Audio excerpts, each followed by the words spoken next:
Welcome back to another edition of Racing Rundown here on YouTube. I'm Eric DeCoster. In this preview, we'll be taking a look at the Grade 1 $600,000 Breeders Futurity from Keeneland. One of the staples of the Keeneland meet, one of the staples of the juvenile calendar each and every year.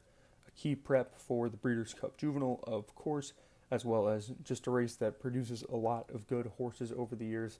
We don't have to go back too far to find a horse who translated this into a win in this race into a 2-year-old championship as well as a 3-year-old championship in essential quality. And it was very impressive from 2018 to 2020. 3 winners that would then go on to win in Grade 1s as older horses. And last year's winner, I should give him his credit, Rattle and Roll, has done some fine things this year and looks like he can be a promising older runner as well. So this is a race much deserving of its Grade 1 status, and I'm excited to see what this year's group might produce. It's a full field of 14.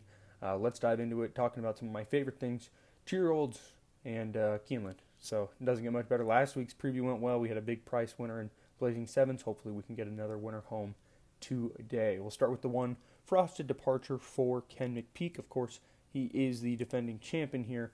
Having sent out Rattle and Roll to victory. He has 2 in this spot. Frosted Departure, 2 for 4 lifetime. Both wins going 7/8 at Kentucky Circuit tracks. On and off kind of pattern here. Didn't look too good on debut, but you can always forgive a Ken McPeak runner for not doing well on debut. Bounced back with a strong maiden win.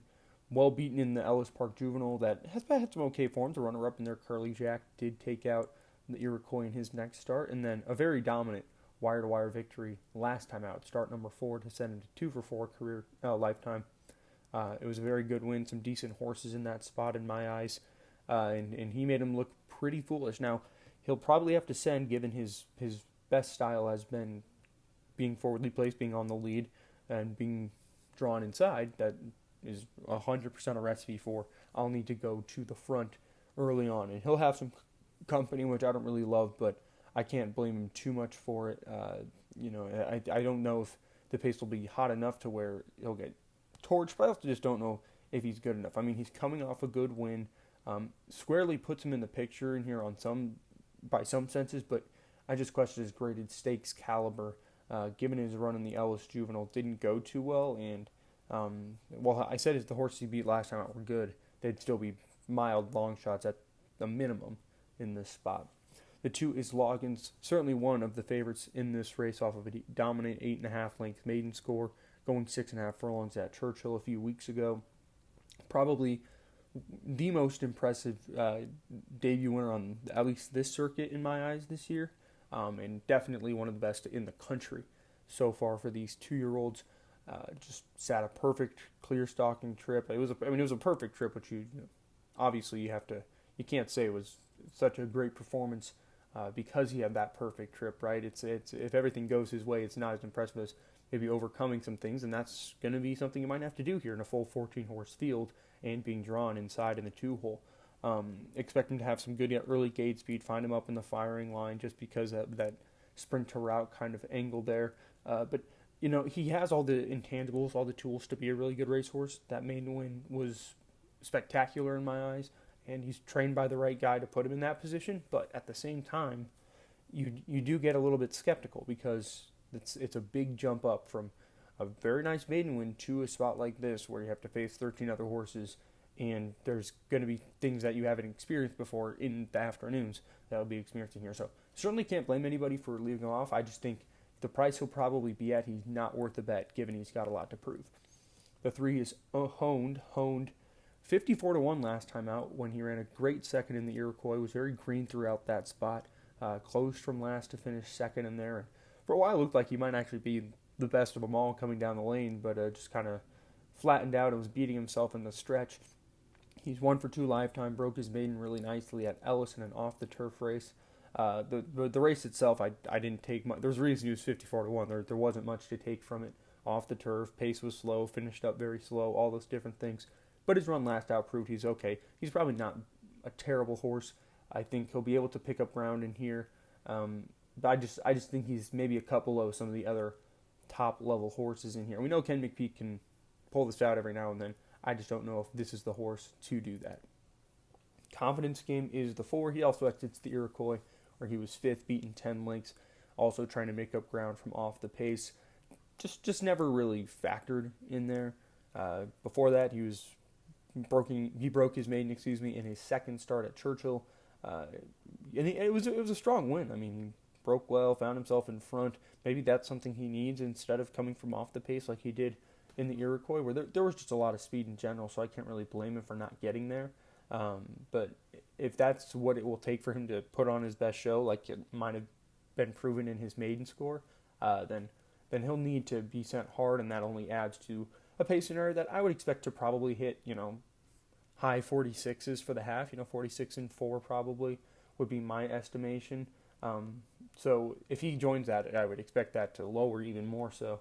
It'll be interesting. But to me, there's real no scenario in which he can win this race. He's a nice horse by some standards, but not enough to win this one. The 5 Instant Coffee, he's the second of 2 Brad Cox runners in here, and just like his stablemate Loggins, coming off a very strong maiden win at this one came at Saratoga on their closing weekend. Going 7/8, it was a very impressive off-the-pace score, did a really good job weaving through traffic. It was just a great steer by Dylan Davis, and you just love a horse that can be that tactical in their first start. Now here he comes, second time out. Just kind of like Loggins, has something to prove, stretching out to 2 turns for the first time. I think he's suited to do it. He can do it just fine. And I think I do give him a slight edge over Loggins in the sense that he probably doesn't need to be near the lead. He can take back and maneuver traffic, which Loggins did not have to do first time out. And where he's drawn, it really doesn't matter. So I do really upgrade Instant Coffee in that sense. I think he, I question kind of what he beat because they looked really good at first look, especially this third place finisher Krupe was a horse who a lot of people thought was really good off of a big runner-up effort on debut, but he's not been able to replicate that forward since, and it's just kind of been a theme for anybody that's run back from that spot. So kind of really overanalyzing that maiden race, but so you got to just wait.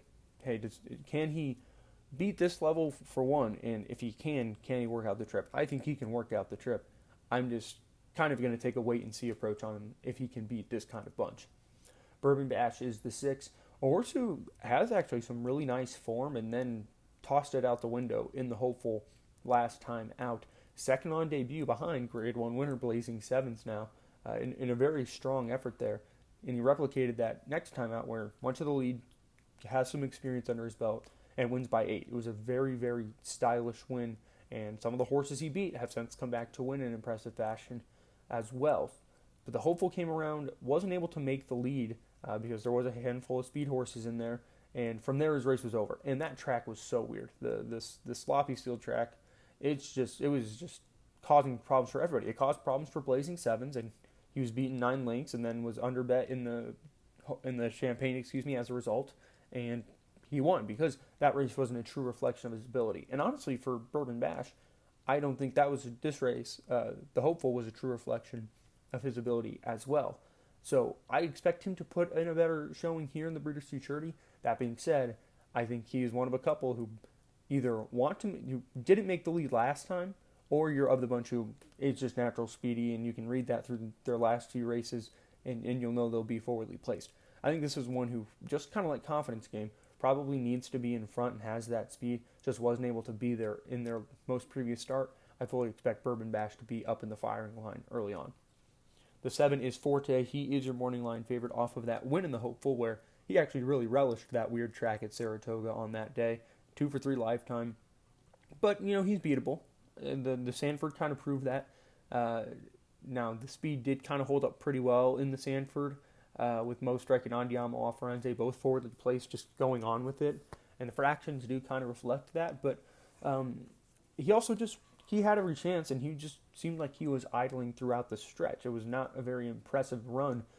Sure, he was gaining a little late, but there's a reason he was sent off at 6, almost 7-1 in the hopeful, where he really turned around. He looked like a new horse, a better horse, the one we saw on debut on that day. And most, Violence Offspring, I'm usually skeptical about going longer, but Forte and Lost Ark, his stablemate, who we'll talk about in a minute, both by Violence, but both have so much stamina coming from that dam side that they are easily 2-turn horses. Lost Ark already proved that, but talking about Forte reminds me a ton of Lost Ark, actually. So I don't think the mile and a 16th will be a problem. He's another one I think you really have to appreciate how tactical he can be. I really liked that Todd Pletcher rerouted Forte to this spot from the Champagne where he was entered last week, or was going to be entered last week, I should say, because I think he thinks he can be a solid short 2-turn horse, and I think this is a really good spot for him. So Forte absolutely is one I think you need to use in multi-races. Wouldn't blame me for making him a top choice in here, because he has a lot of good going for him. The Sanford was an ugly race in my eyes, even though it was a 4th place finish in a 12-horse field. The hopeful in his maiden win are true reflections, I think, of his talent, and I think the distance will be of a benefit to him. The 8 is Newgate for Bob Baffert. He shipped 2 in. One is stuck in the also eligibles. I'll touch on those 2 quickly before we get out of here. But Newgate's the one who draws in. Johnny V gets the call. He's ridden him in both of his starts, which is kind of weird because he didn't ride Del Mar full time. Actually, I'm pretty sure he was only out there for 2, maybe 3-4 days of the entire meet. So the fact he was on Newgate both times he ran is pretty interesting. Broke his maiden on debut, had a perfect stalking trip, was 1-2. 3rd place finisher in their hard to figure, came back to win the Capote Stakes a few starts later at Los Alamitos. So some solid back class there. Del Mar Futurity, Cave Rock. I mean, that's really a Cave Rock and Having a Meltdown. Both very, very high class horses, both in their element, if you will. I can't blame Newgate for not running with them there. I don't know. I think it's hard to gauge these horses from Southern California, from the Baffert barn, on a national scale, because they're really all that's there. So they're beating up on each other, and that doesn't give me much of an inkling of what they can do here. Some of these horses in this race have overlapping form. I can get a gauge on, okay, they can beat this horse or that horse. I don't really know with Newgate. I do know he was pretty well beaten by Cave Rock, and I think Cave Rock is the best 2-year-old in the country. That's not saying much, obviously, because I think most people agree with that. But point being, I don't really know how to gauge him. He's one I would use defensively almost, but he's certainly not one I would make a top choice by any means. One of those wait and see types. The 9, Funtastic Again. Not a horse I really love. He was well beaten on debut, going 3/4 at Belmont on the grass. Second time out, catches an off-the-turf race at Saratoga, runs a mile out of the chute in a 5-horse field, goes to the lead, never looks back, wins by 6. Speed figure actually came back pretty strong. The 82 buyer there is, and that's nothing to slouch at for sure, but I'm just never one that's going to run with a horse coming out of an off-the-turf race, because it's a very cheap way to win, especially when the entire field scratches down. There was American Rockette, a nice filly of Belmont's, who was 4th in both the Spinaway and the Frisette. She run an off-the-turf race, but 10 horses ran. I mean, basically the entire field stayed. So that's a whole different story. But when it gets scratched down to 5, and you're maybe the only one in there with an affinity for the dirt on top of all that, that's all I can take. I mean, they were 25 and a half lengths clear of 3rd. So that kind of shows nobody was really there for the dirt. They were there to pick up whatever they could in the purses. So Funtastic Again. He'll be a pace player. He'll force that pace that the more I look at it, the more I think might be a little quicker than that 46 and 3 or 4. So we'll see about that, but he's another player there. The 10 is Lost Art, the other Todd Pletcher runner who I referenced earlier. A really nice winner in his first 2 starts. I really do like this horse in this spot. He's been well bet in both starts. He's won convincingly both starts. 5.5 furlong debut at Beaumont, wins it by 5.5, and then stretches out to 2 turns. I was really surprised to see him entered in the sapling, because I didn't know if that was a logical jump for him, but he handled the 2 turns beautifully. And on top of that, the chart I don't think does a good job reflecting what actually happened. I mean, into the first turn, Javier Castellano, who was aboard that day, had to take up pretty sharply because a lot of horses were setting to the front from around him. He was drawn in the 2-hole, and he got jostled around quite a bit, and he settled fine, regained positioning, stalking in the second, kind of third flight, made the move on the turn, and then just drew off for fun. And on top of that, I really like Bourbon Spirit, the runner-up from that race for Brad Cox. I'm not sure if he'll become anything, but I thought his maiden win was very nice. And the 3rd place finisher in that sapling, Major Dude, came back to win the Pilgrim for Todd Pletcher up at Royal Aqueduct or whatever we're calling it. So, point being, he's beaten the best, in my eyes, some of the best form in this race, and he's had the 2 most impressive victories. He seems like a standout in here. We know he can handle the 2 turns. He's one of only 1 or 2 in here that really can say that, especially on the dirt. And he can sit an off-the-pace trip. So tons and tons of positives for Lost Ark. The 11, Red Route 1, very well-bred son of Gun Runner here. He's closely related to a couple nice horses, Untappable being the most notable. And this will be his dirt debut, though. That will be interesting to see how that goes. fifth on debut at Saratoga. A couple of those horses have come back in stakes races since then, and then broke his maiden at Kentucky Downs very nicely, very convincingly, by almost 4 lengths last time out. A horse who's done a lot of good. It is interesting, though. You look at his brother is a stakes runner, a 3-year-old colt whose name is totally slipping me right now, but he's a stakes winner on the grass and wasn't really that great of a dirt horse. It's very interesting, honestly, to look at. So I don't know about dirt with this, and I think it's interesting. Steve Atkinson's not typically the guy to just stick to the turf all the time. So he'll usually run him on the dirt a couple times before they even get on the dirt. So that's something to analyze and look at as we head into this race with this horse. It's clearly a nice horse, but surface is the thing that I am very skeptical on. We'll move on next to the number 12, Good Heart, another Kentucky Downs maiden winner.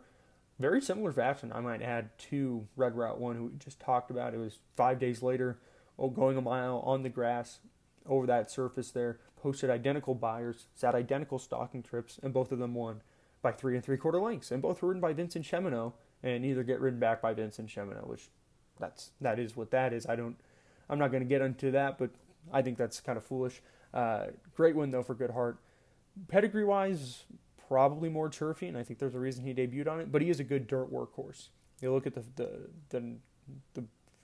breezes he's been posting, very sharp each and every time. He fired a bullet 1 out of 92, going 4 furlongs, 47-2 back on August 20th, and the workout since then, very, very high up there when you look at those works in the morning. So Good Heart, maybe it's a nice dirt horse. I just don't like the outside post. I don't like the idea that he probably flashes speed like he did at Kentucky Downs last time out.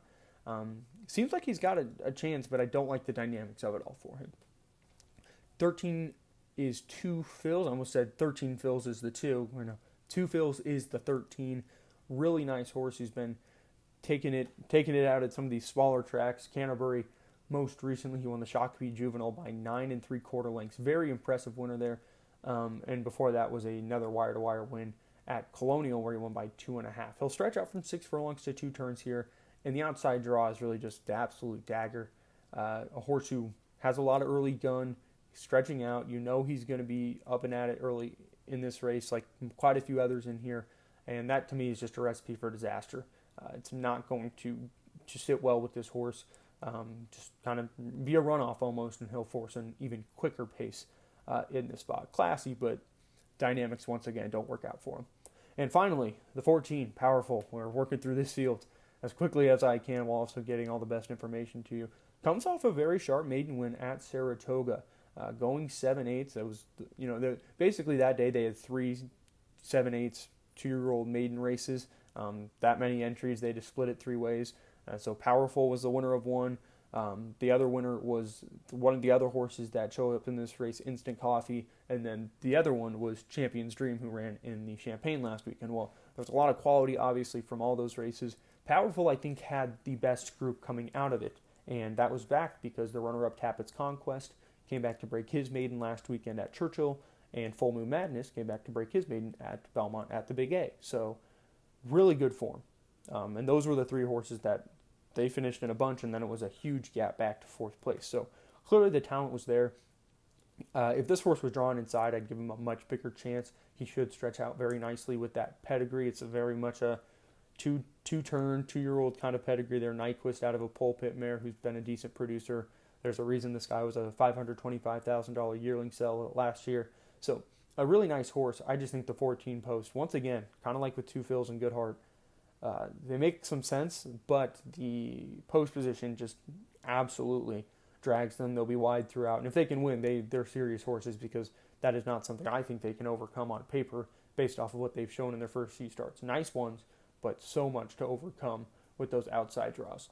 Then finally, these 2 also eligibles. Carmel Road, the 15, broke his maiden by almost 9 lengths last time out at Del Mar. He has good 2-turn experience. A nice horse, but one that if you draw in would kind of also fit into the post position, kills him. And then a big long shot if he got in, Jin Tong for Doug O'Neill. Throws the blinkers on. He's been beaten a combined 30 3/4 lengths in 2 graded stakes starts. Maybe some pace in front of him will do him good. I don't know. Doesn't seem to make much sense should he draw in. So my choice in here will be Lost Ark number 10. Todd Pletcher, Flavian Pratt back aboard from the maiden score. Just think he's going to sit the best trip. I mean, the draw gives him a chance to see all the speed to his inside and maybe some things from his outside. Take him in hand early, let him sit back half of the field, probably 7th, 8th, or 9th, and make a big move on the turn and take it from there. In my eyes, it can be very reminiscent to his win at Monmouth last time. But I think in such a big field, it can be daunting to look at this bunch, but this horse feels like a standout to me. He seems like a horse who has done everything right to this point and is certainly the most proven. And he's 6-1 morning line, and if you're going to get anything near that, absolutely take it to the bank. He seems like extreme value if that's how the betting will shake out. So that's all I have for you. Loaded preview. Hope you enjoyed it. I think this is going to be a very fun race. Of course, we'll give us answers about who can maybe be the best horse, one of the better horses in this crop for the Breeders' Cup Juvenile, and then, of course, the Kentucky Derby Trail, and maybe even beyond. So good luck if you're playing this race. Good luck if you're playing all weekend. Should be exciting action across the country. So we'll see you next time here on Racing Rundown.